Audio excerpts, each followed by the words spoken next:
kita sampai pada hikmah yang ke-34. Qala Asy-Syaikh Ibnu Athaillah As-Sakandari radhiyallahu an.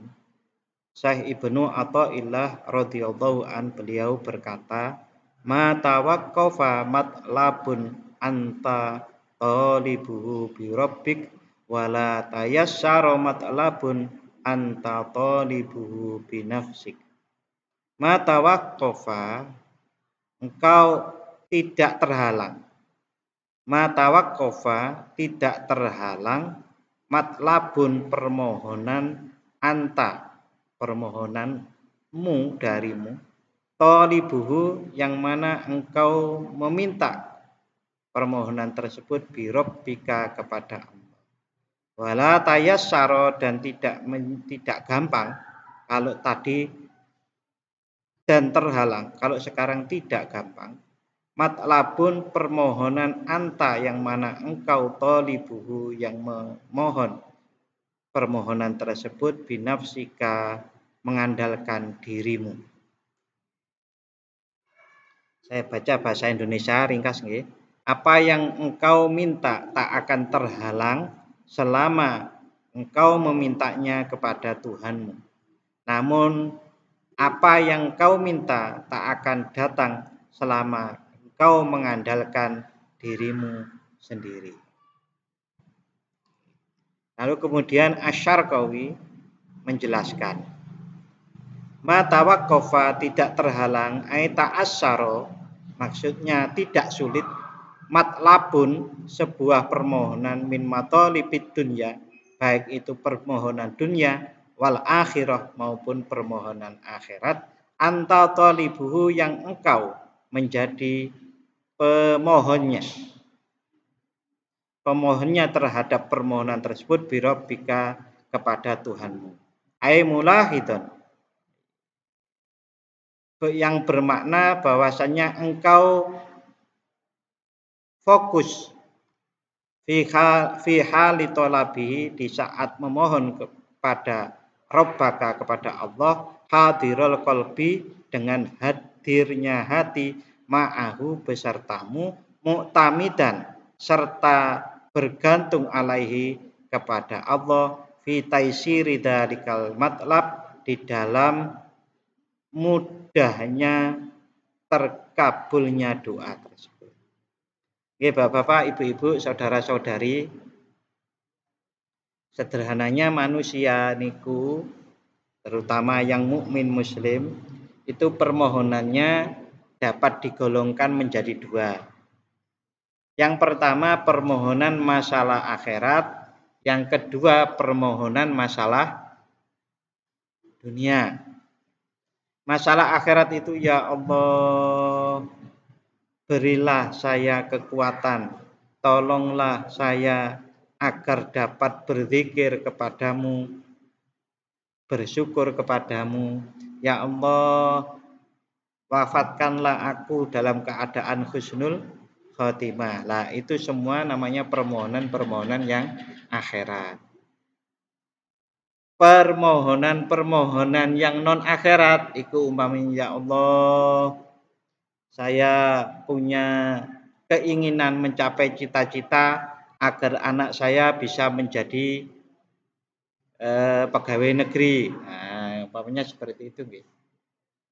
Nah, permohonan-permohonan itu, Bapak-bapak, menurut Syekh Ibnu Athaillah As-Sakandari, berdasarkan Al-Qur'an dan hadis, kalau masih ada mengandalkan kekuatan pikiran kita dan mengandalkan kekuatan badan kita maupun kekuatan koneksi kita, maka itu tidak menjadi mudah lagi, tapi malah menjadi sulit. Bapak-bapak dan ibu-ibu, saudara-saudari rahimakumullah,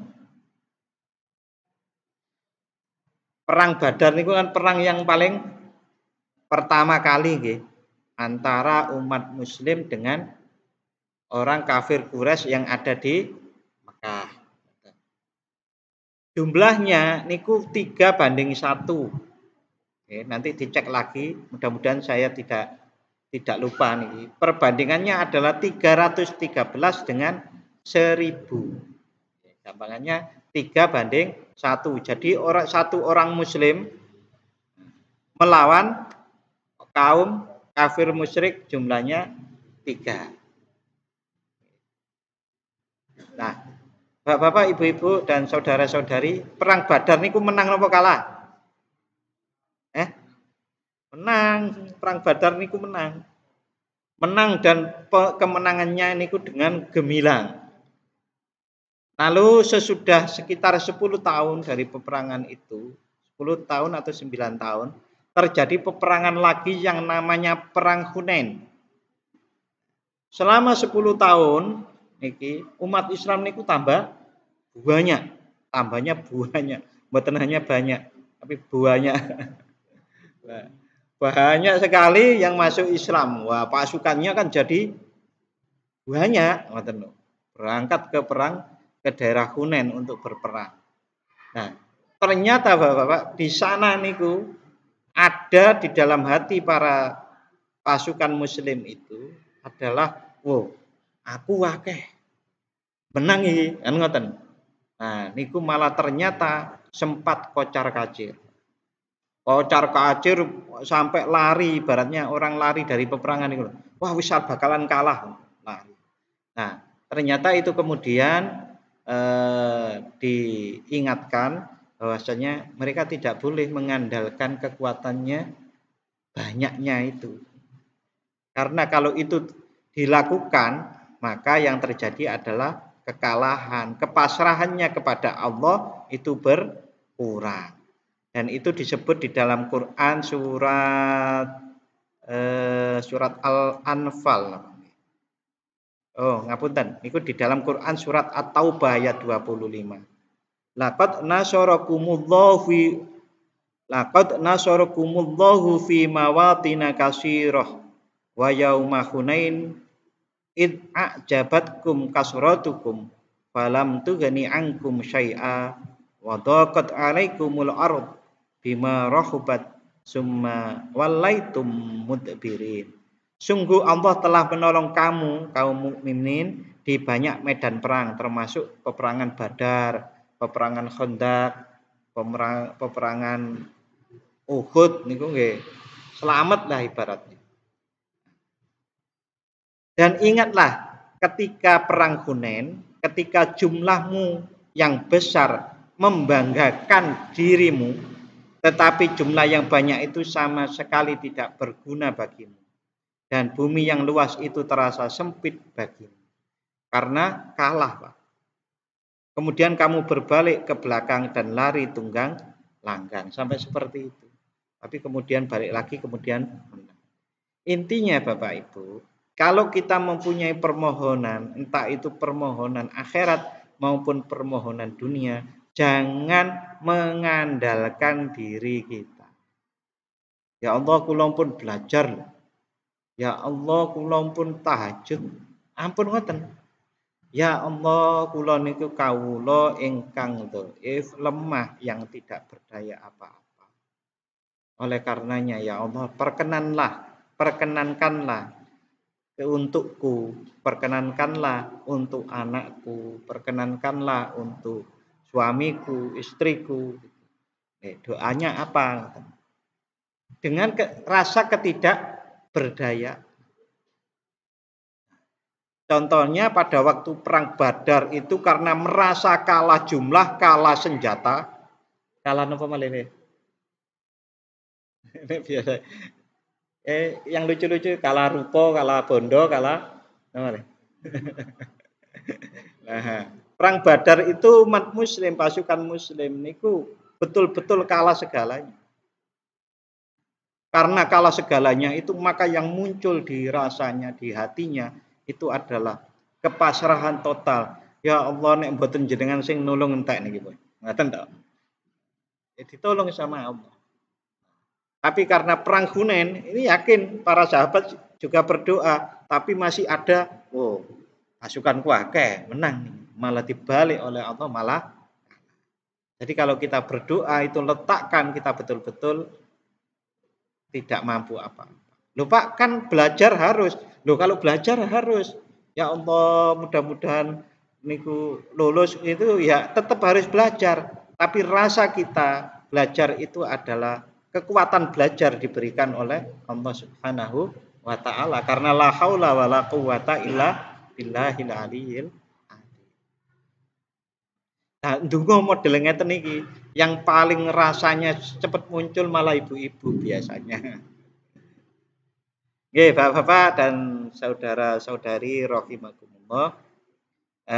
Berikutnya wau saking Syekh Asy-Syarqawi. Syekh Asy-Syarqawi niku menyebutkan bahwasanya kalau berdoa itu paling tidak ada dua hal yang harus ada di dalam diri orang yang berdoa.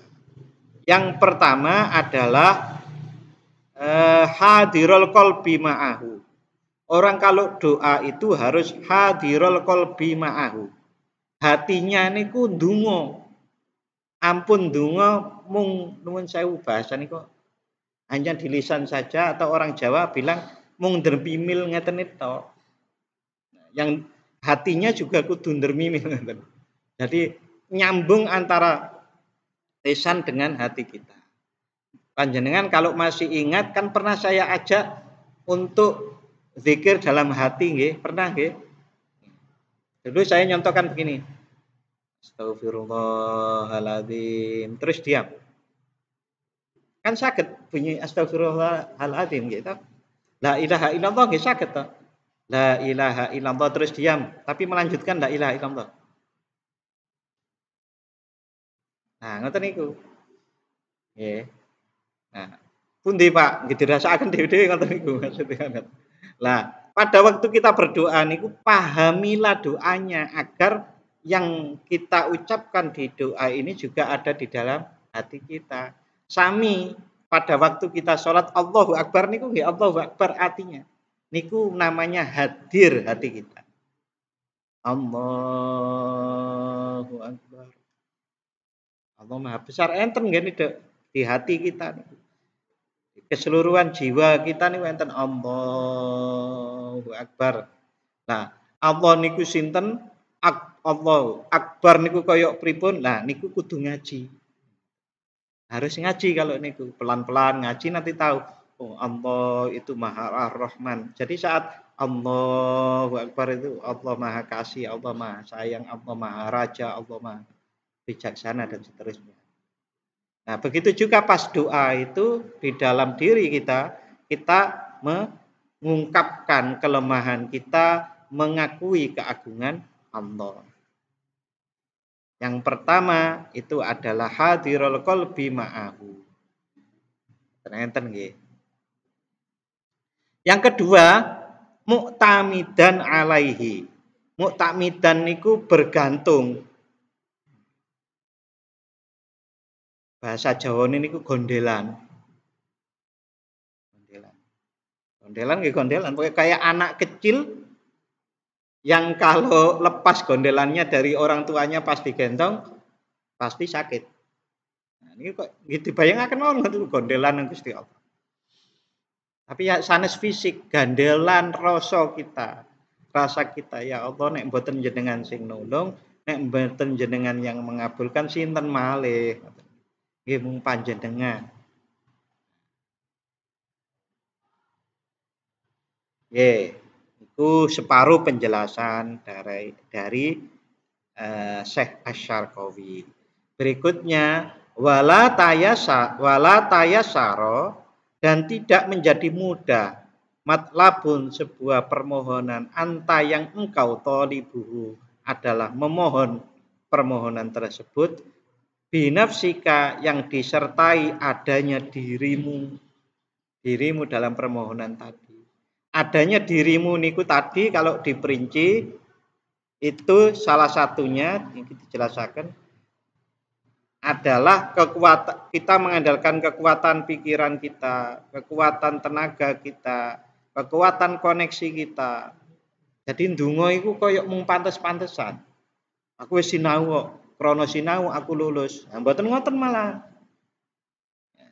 Dhisik pundi lebih dahulu manakah antara jenengan diparingi hidup, diparingi kuat dengan diparingi usaha. Jadi jenengan usaha, usaha. Iku dapat usaha, bisa usaha itu karena sudah dianugerahi kekuatan, dianugerahi kekuatan karena kita dianugerahi hidup. Berarti yang lebih dulu Allah. Allah menciptakanmu, Allah memberi kekuatan kepadamu, Allah tetap menghidupkanmu atau melestarikan kehidupanmu, baru kamu bisa berikhtiar atau berusaha. Jadi pas ndonga niku tawakalnya dulu. Pasrah kepada Allah, gondelan kepada Allah. Bahkan kalau di sini ikhtiar itu adalah bagian dari doa, itu bukan jadi andalan. Karena saya berdoa, maka saya ikhtiar. Pak, kok beda kali liya-liyane, Pak? Kalau orang liya lain-lainnya kan bekerja, berusaha sekuat-kuatnya, berdoa dan kemudian tawakal. Ngoten to? Wale. Bapak kok beda? Nggih paham saya dari membaca Al-Hikam ini seperti itu. Dasarnya salah satunya Allah Subhanahu wa taala dawuh. Fa idza azamta fatawakkal 'alallah. Azam itu adalah keinginan yang kuat. Keinginan sama tindakan niku dulu mana? Dulu keinginan toh nggih. Dulu mana niat dengan perbuatan? Niat. Kok teng Al-Qur'annya niku faida azamta, tatkala engkau mempunyai keinginan kuat, fatawakkal 'alallah, maka bertawakallah kepada Allah. Bukan kalau kamu punya keinginan kuat, berusahalah yang keras, kemudian berdoa dan bertawakal mboten ngoten. Jadi kalau kita punya keinginan yang kuat melakukan apapun, ada cita-cita, bertawakallah kepada Allah. Sehingga ikhtiar itu di dalam tawakal kepada Allah. Karena ikhtiar itu di dalam tawakal kepada Allah, maka kalau pas ikhtiar kok melakukan yang melanggar perintahnya Allah, pasti malu. Nah, karena malu, karena takut, maka tidak jadi bermaksiat. Sehingga keinginannya benar, prosesnya benar, hasilnya bisa dinikmati dengan benar juga. Ngoten nggih, Bapak, Ibu-ibu, rada sulit nggih. Nggih, kapan-kapan diulang malih, ngoten mawon. Ya. Nggih, di antaranya yang menghalangi keterkabulan doa seseorang, doa itu sulit dikabulkan, bi an kunta ghafilan anhu. Engkau pada waktu berdoa itu sering ghafil, sering lalai, sering ghaflah. Ghaflah niku khilaf ya, Pak. Nggih, enten sing jawab khilaf. Ya wajar to menungso, nggih wajar, tapi nggih menungso biasa. Tetep pingin jadi menungso umum-umumnya atau meningkat di hadapan Allah. Kan ngoten. Ya, keinginan kita kan meningkat nggih kualitasnya. Surga niku kan tingkatannya enten pinten? Surga niku tingkatannya enten pinten? Macam surga. Ada yang ingat 7 napa 8? 8 nggih. Ingat saya 8. Jenis surga itu ada 8. Nggih, surga paling rendah sampai surga paling tinggi. Pak mlebu surga mawon pun alhamdulillah ya Pak. Nggih monggo gitu. Tapi ada surga yang tinggi lagi. Nanti kita dekat dengan Rasulullah. Dekat dengan Nabi Ibrahim, kenalan kali Nabi Ibrahim. Lah nek sing rendah-rendah nggih mboten sampai kenalan. Mboten, oh Nabi Ibrahim to, nggih kaya teng dunya mboten ngertos napa-napa. Tapi kalau kita itu dimuliakan oleh Allah dengan kemudian kita di surga nanti itu bertetangga satu, enggak jauh-jauh lah dengan Rasulullah. Maka kita bisa kepanggil Rasulullah, kepanggil Nabi Ibrahim, kepanggil Nabi Adam, bahkan dipanggil atau ditemui oleh Allah Subhanahu wa taala. Sehingga wajah kita itu berseri-seri terus gitu. Saking seneng. Lho Pak, berarti teng surga niku enten sing mboten seneng. Jane enten, tapi dihapus. Rasa mboten senenge niku dihapus. Termasuk termasuk pada saat ngerti, waduh, ternyata saya kok di surga yang paling rendah ya. Niku sempat ngiri kalau sing dhuwur-dhuwur niku Bapak. Tapi kemudian itu dihapus oleh Allah. Ya iku wis apik kan ngoten. Beda dengan itu niku seneng terus yang tinggi-tinggi. Nah, maka kalau ukara-ukara umpamanya lalai kan biasa. Kan manusiawi niku ukara untuk wong biasa. Ngoten lho, Pak. Jadi kalau kita mau meningkat takarub kepada Allah, nggih lalainya itu dipersedikit. Bagaimana caranya mempersedikit lalai? Ya banyak ingat, banyak zikir. Bagaimana zikir agar nggak lupa? Sudah berkali-kali. Termasuk bagaimana caranya kita selaraskan dengan nafas yang kemarin gitu. La ilaha illallah. Ini latihannya agar kita ini di setiap tempat sering ingatnya daripada sering lalainya. Terus yang dulu-dulu lagi enten istighfar 100 kali, sholawat 100 kali, la ilaha illallah 100 kali, Muhammadur Rasulullah 1 kali. Kapan? Pokoknya dalam sehari sekali. Oh, boleh enggak Pak? Krono pun pensiun sehari 5 kali, berarti 100, 100, 100 tadi diulang 5 kali. Loh kok 5 kali pripun? Bakda salat ngoten terus. Usahe niku. Lah sae wong pun pensiun, Pak. Wong putune lagi sekolah kan umpamane wiritan wae kan ngoten umpamane ngoten. Wong nek pensiun kan pun enten bayarane terus lho, Pak. Nggih. Mboten usah kerja enten bayarane.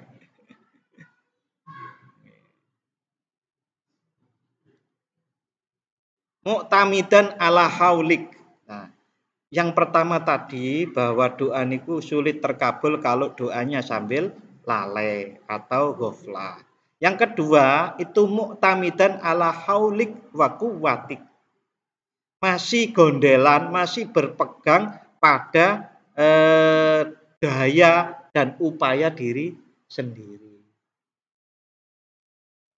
Angel Mbak niki. Pemahamannya kita itu kayak di ora arik ya sama tapi sing niki sing bener ngeten. Pemahaman yang benar niku ngoten. Nggih.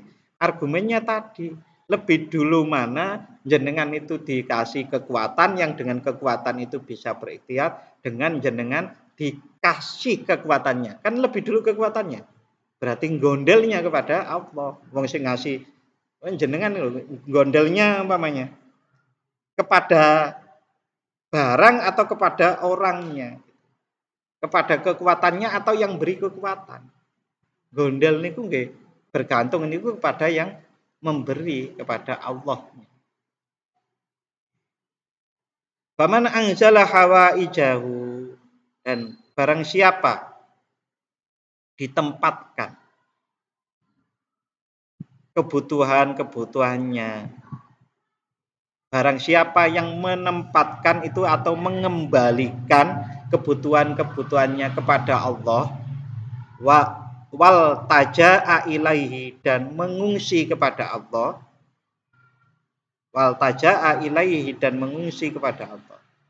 Kembali pada Allah, mengungsi kepada Allah. Orang mengungsi jenengan bayangaken Bapak.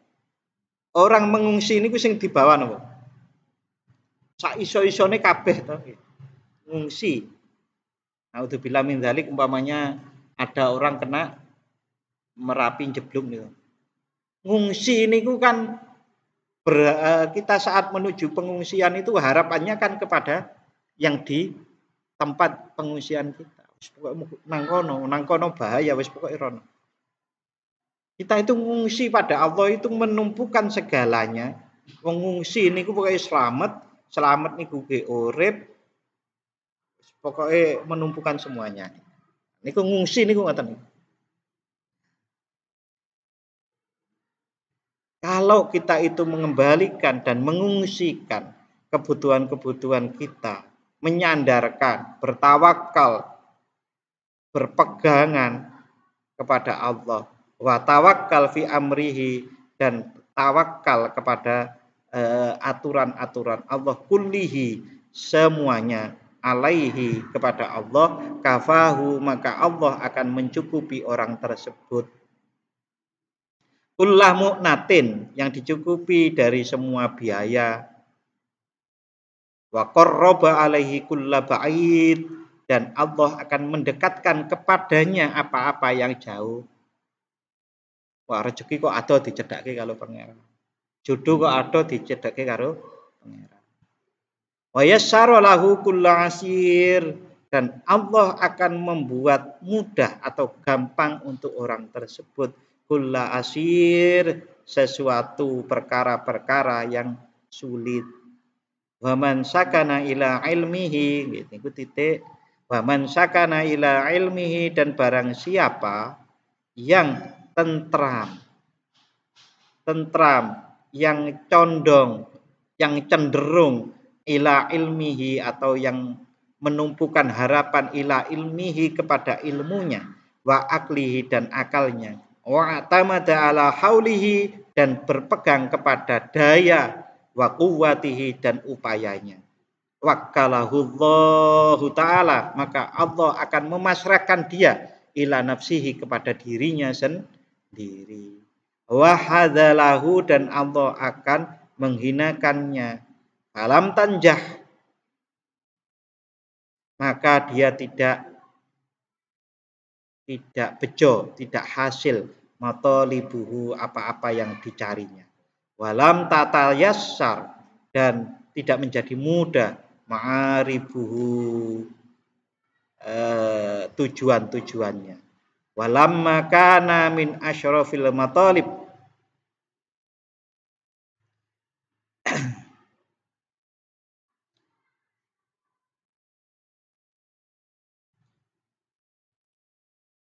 dan yang permohonan yang paling bagus itu wa aqrabiha, dan permohonan yang paling dekat lil qawati, kepada yang memutus, wal ma'atibi, dan kerusakan. Ahadul murid, yaitu perbuatan murid, halasulukihi, tatkala dia berjalan menuju Allah, wa nihayatihi, dan pungkasan atau akibat akhir murid, fi sulukit thoriq, di dalam menjalani jalan menuju Allah. Khassasahu bil i'tina'i bihi, maka musonef atau pengarang kitab ini menentukan asyrafil matolib tadi itu, yang permohonan yang baik itu, biltinai, dengan memperhatikan, bihi, dengan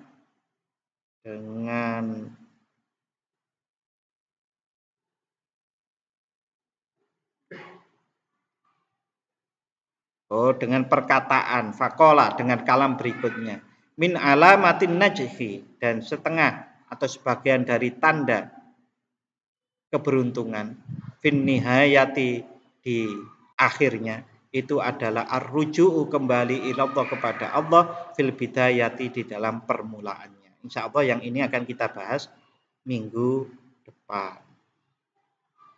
Bapak-bapak dan ibu-ibu, saudara-saudari, itu hikmah yang ke-34. Nah, niku dasar-dasarnya Al-Qur'an niku napa mawon kok kemudian Syekh Ibnu Athaillah bisa menulis hikmah yang seperti itu. Oke, sering saya sampaikan, wa may yattaqillaha yaj'al lahu makhraja wa yarzuqhu min haitsu la yahtasib. Ini dasar dari penjelasan-penjelasan tadi. Wa may yatawakkal 'ala Allah fa huwa hasbuh. Lalu ada juga sebuah hadis, yang hadis ini diriwayatkan ada seorang yang datang kepada Rasulullah lalu mengeluh bahwasannya anaknya yang bernama Auf itu ditawan oleh musuh. Maka keluh kesahnya itu disambut oleh Rasulullah dengan Rasulullah berkata, "Arsil ilaihi anna Rasulullah ya'muruka an tuksira min qauli la haula wala quwwata illa billah." Sampaikan kepada orang yang kesusahan tersebut bahwa sesungguhnya Rasulullah menganjurkan kepadamu untuk memperbanyak ucapan tiada upaya. Ucapannya adalah la haula wala quwwata illa billah. Jadi Rasulullah saat ada orang keluh kesah seperti itu, perbanyaklah membaca la haula wala quwwata illa billah. Nah, ternyata setelah orang tuanya, bapak ibunya dari anak yang ditawan ini itu banyak membaca la haula wala quwwata illa billah, anak yang ditawan itu kan ditawannya di tiang. Tiangnya itu kemudian rubuh. Nah, otomatis dia bisa lepas. Setelah lepas itu dilala ketemu unta kata. Untone pasukan musuh digawa sisan untonnya, dibawa pulang. Jadi satu lolos dari tawanan, yang kedua dapat rezeki tidak terduga. Niku sanes nyolong loh Bapak Ibu. Karena itu masa perang. Masa perang itu boleh ngambil rampasan perang niku. Boleh. Dan itu dibawa pulang lalu kemudian diaturakan kepada Rasulullah, ya nggak apa-apa udah manfaatkan dengan baik apa yang kalian peroleh. Ngoten niku Bapak Ibu, dan niku sebuah hadis, tadi Al-Qur'annya itu hadisnya ini. Iki ada lagi. Iki saya kalau tidak saya ungkapkan kok eman-eman gitu. Ini dari Syekh Ibnu Athaillah As-Sakandari. Dari Imam Syadzili radhiyallahu an. Jadi Syekh Abu Hasan Asy-Syadzili radhiyallahu an, beliau mengatakan seperti ini. Jika Allah memuliakan seorang hamba dalam perbuatannya dan kehidupannya, maka Allah menjadikan hamba tersebut berada dalam penghambaan yang sepenuhnya untuk Allah. Dia Allah melindungi hamba tersebut dari keinginan-keinginan nafsunya dan menjadikannya bergerak dalam ketaatan kepada Allah. Sementara keinginan-keinginan nafsunya tersembunyi di balik tirai. Jadi nafsunya dikekang, nafsunya dikendalikan. Hamba tersebut bergerak dalam ketaatan kepada Allah sebagaimana yang telah ditetapkan untuknya. Dan dia tidak memperhatikan keinginan-keinginan nafsunya, seolah-olah dia tidak memperhatikan dirinya sendiri. Namun, jika Allah berkehendak merendahkan seorang hamba dalam perbuatannya dan kehidupannya, maka Allah membiarkan hamba tersebut menjadi budak keinginan nafsunya sendiri dan melindunginya dari ketaatan kepadanya. Hamba tersebut tergelincir dalam hawa nafsunya dan kepatuhan kepada Allah, ketaatan kepada Allah menjadi terpisah darinya. Meskipun dalam prakteknya terkadang dia masih terjebak dalam keinginan-keinginan nafsunya secara terlihat. Ini adalah pintu menuju kedekatan kepada Allah atau penghinaan. Dan orang-orang yang dikehendaki menjadi dekat kepada Allah adalah orang-orang yang taat kepada Allah. Jadi Allah niku kalau memang sudah berkehendak orang itu hina, dituturi mawon boten saged to. Sing didengar ceramahnya siapapun nggak bisa. Entah itu Gus Baha atau siapa, kalau Allah nutup nggih boten saged. Lah wong Rasulullah mawon. Kan banyak yang tetap kafir toh, Pak. Di Mekah niku lho. Enten Abu Lahab niku sampai mati nggih kafir. Nah niku itu memang dihinakan oleh Allah Subhanahu wa taala. Nggih Bapak Ibu dan saudara-saudari rahimakumullah, untuk minggu ini cukup kantuk mau mboten, saya diizinkan mboten kalau malam Rebo Legi, saya mboten ke sini. Jadi dalam satu selapan saya mohon libur satu kali. Malam Rebo Legi. Biar saya tidak buru-buru ngejar sana sini ngoten. Ngoten nggih?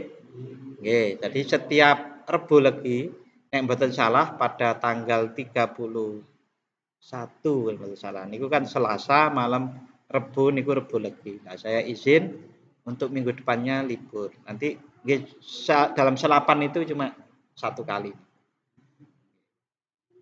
Oke, nanti akan diinformasikan oleh Pak Takmir lebih lanjut. Oke, kita berdoa bersama. A'udzubillahi minasyaitonirrajim. Bismillahirrahmanirrahim. Alhamdulillahi rabbil alamin wassalatu wassalamu ala asyrafil anbiya'i wal mursalin sayyidina wa maulana Muhammadin wa ala alihi wa ashabihi ajma'in. Hamdan yuafi ni'amahu wa yukafi'u mazida. Ya Rabbana lakal hamdu kama yanbaghi li jalali wajhika wa azimi sultanik. Allahumma salli ala sayyidina Muhammadin salatan tunjina min jami'il ahwali wal afat وتقضي لنا بها جميع الحاجات وتطهرنا بها من جميع السيئات وترفعنا بها عندك على الدرجات وتبلغنا بها أقصى الغايات من جميع الخيرات في الحياة وبعد الممات. الله إلهنا أنت مقصودنا ورضاك مطلوبنا آتنا محبتك ومعرفتك. اللهم افتح لنا بفتوح العارفين. اللهم ارزقنا علم النبيين وفهم المرسلين وإلهام الملائكة المقربين برحمتك يا أرحم الراحمين. اللهم اختم لنا بخاتمة السعادة واجعلنا من الذين سبقت لهم الحسنى وزيادة. اللهم أفرج علينا صبرا وثبت أقدامنا وانصرنا على القوم الكافرين. ربنا آتنا في الدنيا حسنة وفي الآخرة حسنة وقنا عذاب النار. وصلى الله على سيدنا محمد وعلى آل سيدنا محمد. سبحان ربك رب العزة عما يصفون وسلام على المرسلين والحمد لله رب العالمين. Matur nuwun, mohon maaf. Wassalamualaikum warahmatullahi wabarakatuh.